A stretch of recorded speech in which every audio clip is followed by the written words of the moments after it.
Hi hello traders. ఈ వీడియోలో మనం ఎస్ఎంసి స్మార్ట్ మనీ కాన్సెప్ట్ని కంప్లీట్ బిగినర్ లెవెల్ నుంచి క్లియర్గా నేర్చుకుందాం. మీరు చాలాసార్లు విన్ అయ్యాక కూడా ఎందుకు లాస్ వస్తుందో, ఎందుకు ఎస్ఎల్ హిట్ అయ్యాక మార్కెట్ ఆపోజిట్ మూవ్ అవుతుందో ఈ వీడియో తర్వాత క్లారిటీ వస్తుంది మీకు. సో వీడియోని స్కిప్ చేయకుండా చూడండి, ఎండ్ వరకు చూడండి. Okay. What is smart money? Smart money అంటే ఏంది? First important question, smart money అంటే ఎవరు? స్మార్ట్ మనీ అంటే బ్యాంక్స్, ఇన్‌స్టిట్యూషన్స్, హెడ్జ్ ఫండ్స్, మార్కెట్‌లో హ్యూజ్ క్యాపిటల్‌తో ట్రేడ్ చేసి బిగ్ ప్లేయర్స్. రిటైల్ ట్రేడర్స్ లాగా వాళ్ళు రాండమ్ ఎంట్రీస్ తీసుకోరు. వాళ్ళు మార్కెట్‌ని లిక్విడిటీ కోసం యూజ్ చేస్తారు. రిటైలర్ ట్రేడర్స్ ఎక్కడ ఎంట్రీ తీసుకుంటారో అక్కడ స్మార్ట్ మనీ ఎగ్జిట్ చేస్తది. లేదా అక్కడ న్యూ పొజిషన్ బిల్డ్ చేస్తారు.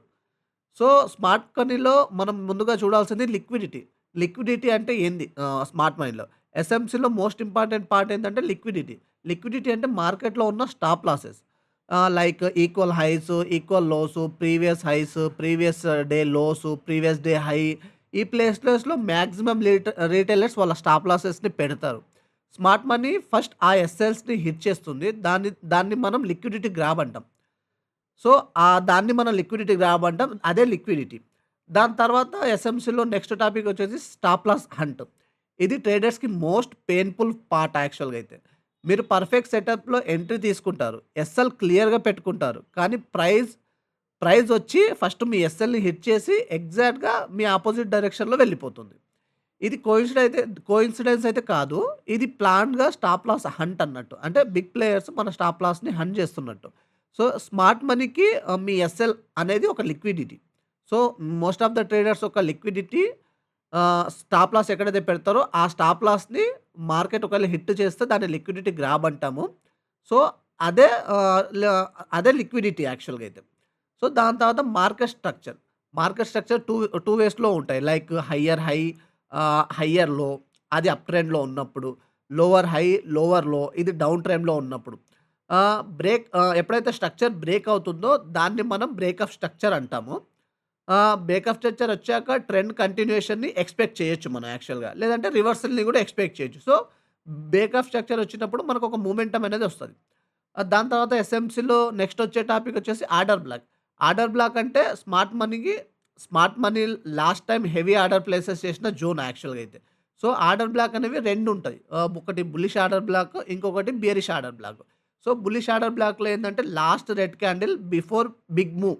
అంటే బిగ్ మూవ్ రావడానికన్నా ముందు లాస్ట్ రెడ్ క్యాండిల్ ఏదైతే ఉందో దాన్ని బుల్లిష్ ఆర్డర్ బ్లాక్ అంటాం. ఒకవేళ అదే బేరిష్ ఆర్డర్ బ్లాక్ అంటే last green candle before big downside momentum వచ్చినప్పుడు. అది బేరిష్ ఆర్డర్ బ్లాక్. సో, మళ్ళీ ఆ జోన్‌కి మళ్ళీ ఆర్డర్ వస్తే అక్కడి నుంచి మళ్ళీ స్మార్ట్ మనీ ఇన్వాల్వ్ అయ్యి అక్కడి నుంచి మళ్ళీ ఆర్డర్ పనిచేస్తుంది. ఆ 2 ఆర్డర్ బ్లాక్ జోన్స్‌లో మార్కెట్ వస్తే. సో, రీటైలర్స్ వాళ్ళేం చేస్తారు, రిటైలర్ చూసి సపోర్ట్ రెసిస్టెన్స్ కాదు యాక్చువల్‌గా అయితే. స్మార్ట్ మనీని చూసి ఆర్డర్ బ్లాక్ నుంచి వాళ్ళు స్మార్ట్ మనీ వాళ్ళు ట్రేడ్ ఎంటర్ చేస్తారు. అండ్ దాని తర్వాత నెక్స్ట్ టాపిక్ వచ్చేసి fair value gap. Fair value gap అంటే ప్రైస్‌లో జరిగిన ఇంబాలెన్స్. సో, ప్రైస్ అనేది టూ ఫాస్ట్‌గా మూవ్ అయిందనుకోండి, బయర్స్ అండ్ సెల్లర్స్ మధ్యలో బ్యాలెన్స్ ఉండదు. సో, దాన్ని ఇంబాలెన్స్ అంటారు. సో, మార్కెట్ ఏం చేస్తుంది, ఒకసారి ఇంబాలెన్స్ అయిన తర్వాత మళ్ళీ అదే పొజిషన్‌కొచ్చేసి అక్కడ ఇంబాలెన్స్‌ని ఫిల్ చేయాలి. ఫిల్ చేస్తే అక్కడి నుంచి మళ్ళీ మొమెంటమ్ అనేది ఎయిదర్ అప్ సైడ్ అయినా గాని, డౌన్ సైడ్ అయినా గాని వెళ్ళొచ్చు. అందుకే ప్రైస్ చాలా సార్లు గ్యాప్ ఫిల్ చేయకుండా రిటర్న్ వస్తుంది. గ్యాప్ ఫిల్ చేయడానికి రిటర్న్ వస్తుంది. ఓకే.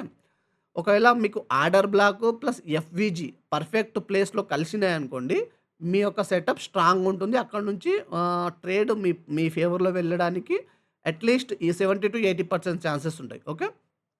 ఎంట్రీ కన్ఫర్మేషన్ ఎప్పుడు తీసుకోవాలి అంటే జనరల్‌గా ఎస్ఎంసీలో డైరెక్ట్ ఎంట్రీ ఎప్పుడు కూడా తీసుకోకూడదు. ఎంట్రీ తీసుకోవాలంటే కొన్ని స్టెప్స్ ఉంటాయి. సో, ఫస్ట్ లిక్విడిటీ గ్రాబ్ అవ్వాలి మార్కెట్‌లో. దాని తర్వాత మార్కెట్ స్ట్రక్చర్ బ్రేక్ అవ్వాలి. దాని తర్వాత ఆర్డర్ బ్లాక్ లేదా ఎఫ్‌విజీ దగ్గర ప్రైస్ రియాక్ట్ అవుతూ ఉండాలి. అండ్ తర్వాత లోవర్ టైమ్ ఫ్రేమ్‌లో మనకు ఒక కన్ఫర్మేషన్ రావాలి. అప్పుడు మన ఎంట్రీ అనేది పర్ఫెక్ట్ ఉంటుంది. ఎస్ఎల్ స్మాల్ ఉంటుంది. అండ్ రిస్క్ రివార్డ్ కూడా హై ఉంటుంది. సో, చాలామంది బిగినర్స్ గాని కామన్ మిస్టేక్ మనం చేస్తూ ఉంటాం. ఏం చేస్తుంటాం, ఎర్లీగా ఎంట్రీ తీసుకుంటాం. అండ్ అంటే ప్రతి ఆర్డర్ బ్లాక్‌ని మనం ట్రేడ్ తీసుకుంటాం. ప్రతి ఆర్డర్ బ్లాక్‌లో. సో, ప్రతి ఆర్డర్ బ్లాక్ మనకు మార్కెట్‌లో వర్క్ అవ్వదు. కొన్ని ఆర్డర్ బ్లాక్స్ మాత్రమే వర్క్ అవుతాయి. కన్ఫర్మేషన్ లేకుండా ఎంట్రీ తీసుకుంటాం. అండ్ ఓవర్ ట్రేడింగ్ చేస్తుంటాం. ఇది ఎస్ఎంసీలో చేయకూడని పనులు. ఎస్ఎంసీ అంటే మెయిన్‌గా పేషెన్స్. పేషెన్స్ ఉంటే ఆ ఎస్ఎంసీ ప్లేస్ నుంచి మార్కెట్ పైకి గాని, కిందకి గాని మనం అనుకున్న ఫేవర్‌లో వెళ్తది. సో, ఎస్ఎంసీ నేర్చుకుంటే మార్కెట్ మీద కంట్రోల్ ఒస్తుంది మనకు. ఎమోషనల్ ట్రేడింగ్ తగ్గుతుంది. ఓకే. గైస్, ఒకవేళ మీకు ఈ ఇన్ఫర్మేషన్ మీకు నచ్చినట్లయితే లైక్ చేయండి, సబ్స్క్రైబ్ చేయండి అండ్ కామెంట్‌లో ఎస్ఎంసీ అని రాయండి. నెక్స్ట్ వీడియోలో నేను లైవ్ చాట్ తీసుకొని ఎగ్జాంపుల్ ద్వారా ఎస్ఎంసీ యొక్క సెటప్‌ని నేను ఎక్స్‌ప్లెయిన్ చేస్తాను. లైక్ లిక్విడిటీ ఎక్కడుంటుంది, ఆర్డర్ బ్లాక్ అంటే ఏంది, ఎఫ్‌విజీ అంటే ఏంది, బ్రేకర్ స్ట్రక్చర్, మార్కెట్ స్ట్రక్చర్ ఇవన్నీ నేను లైవ్ సెటప్ తీసుకొని, లైవ్ ఎగ్జాంపుల్ తీసుకొని మీకు చెప్తాను. ఓకే గైస్, లైక్ చేయండి guys. Thank you so much.